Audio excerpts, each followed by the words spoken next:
The survival of the world has been greatly impacted by climate change. The Goal 13 of Sustainable Development Agenda that addresses poverty and healthcare calls for immediate action against climate change. These relationship intensifies the spread of vector-borne diseases like malaria, which are primarily affects sub-Saharan Africa and South Asia. Climate change also affects other neglected tropical diseases such as leishmaniasis and infections spread by blood-sucking insects like mosquitoes. Heat waves and other extreme conditions put human health at risk and put a great pressure on our healthcare systems. Research focusing on community-driven strategies to increase resilience to climate impacts on health is currently given priority. In order to successfully address health issues, it involves doing serious biomedical research with local focus, drawing inspiration from successful community engaged studies, those pioneered in under urban geography. Recognizing the local circumstances of illness transmission, it is important to give practical application and think about variables impacting vectors beside climate, extend the reach of knowledge derived from the research, and particularly give communities the power to take back the resources. By encouraging efficient information translation, these strategies support the improvement of community health and decrease of diseases. They can be widely used to address a variety of health issues, combining statistical data and community insights through comprehensive action. Infections known as vector-borne diseases are brought to people by pathogens that are carried from affected by animals, such as by insects such as ticks or mosquitoes. Almost all diseases spread by vectors have a climatic component, and it is here where climate change has a very unique impact. The host vectors and pathogens that cause these illnesses are extremely sensitive to their surroundings. Because of this sensitivity, a variation in precipitation and temperature brought over by climate change can have a big impact on the spread of disease carried by vectors.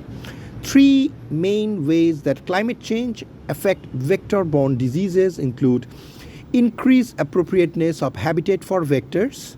High temperatures have the potential to increase geographical range in which vectors such as ticks and mosquitoes can thrive and proliferate. Droughts can also produce breeding pools from previously flowing water, while increased rains can increase the number of breeding sites by increasing more standing water. Extended seasons of disease transmission, temperatures that are warmer are more likely to provide an environment that is favorable for the spread of diseases, which could lead to longer seasons of disease transmission under the extreme ranges of the climate change impact. Variation in temperatures have the ability to alter the ways in which the vectors bite. For example, warmer temperatures have the potential to alter mosquitoes' biting habits, decreasing the efficiency of protective measures like the nets. It is therefore difficult to fully attribute these effects to climate change, though because human mobility, control efforts, and changes in land use have all significant impacts on how this disease is spread and where vectors are distributed. Prompt action is necessary to limit the danger of vector-borne diseases that are made worse by climate change. Making the switch to clean renewable energy is essential to reduce climate impacts.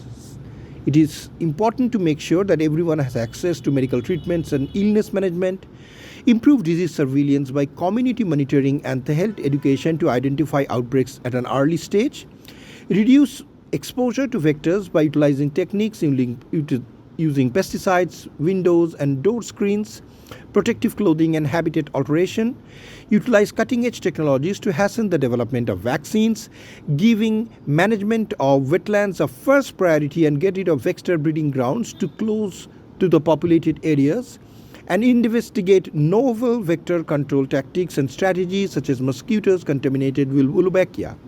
These actions are essential for public health in the face of rising vector-borne diseases that are deeply associated with climate change.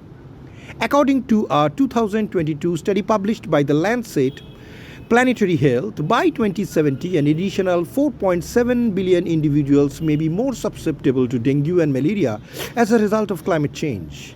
Human migration has been the main factor in dengue's global spread since the 1990s, but by 2030, climate change is expected to overtake human migration as the main cause. By the end of the century, dengue fever is predicted by the IPCC to have longer seasons and for a wider geographical distribution, potentially infecting billions of more people across Asia, Europe, Central and South America, and sub-Saharan Africa. Similarly, as favorable habitats for disease transmission grow to a rising temperature, approximately 1.3 billion additional individuals may be exposed to Zika virus and other vector-borne illness by 2050. But certain areas might get too hot for mosquitoes, which are necessary for the spread of Zika and viruses and other related illness. The tick-borne encephalitis and Lyme disease carrier ticks are multiplying as a result of warmer winters brought out by global warming. Ticks that spread tropical disease have even survived German winters, suggesting that they may continue to go northward to uncharted territory. Under these circumstances, it is absolutely important to understand and better take care of transmission of infectious diseases between humans or from animals to humans through common vectors like mosquitoes, ticks, flies, sandflies, fleas, and aquatic snails. Prevention and control strategies for vector-borne diseases often include vector control measures such as insecticide-treated bed nets, indoor residual spraying, environmental management, vaccination where available, public health education, and personal protective measures such as use of insect repellents, wearing long-sleeved clothing. However, among other less known important vector-borne diseases include the chikungunya transmitted by Aedes mosquito, West Nile virus spread by the Culex mosquitoes, Lyme disease caused by the bacterium Borrelia burgdorferi transmitted by Oxydes ticks, yellow fever transmitted by Aedes and Haemococcus mosquitoes, Japanese encephalitis spread by Culex, Leishmaniasis caused by Leishmania parasites transmitted by sandflies, Chagas disease caused by Trypanosoma cruzi transmitted by triatomine bugs. Furthermore, malaria, dengue, and Zika virus are all common aspects of vector-borne diseases. Climate change is impacting our health systems as also vector-borne diseases and their spread into new geographical areas, which is an alarming news to consume. Shokat Kumar Basu, Bureau Report, Kalinga Chronicle TV.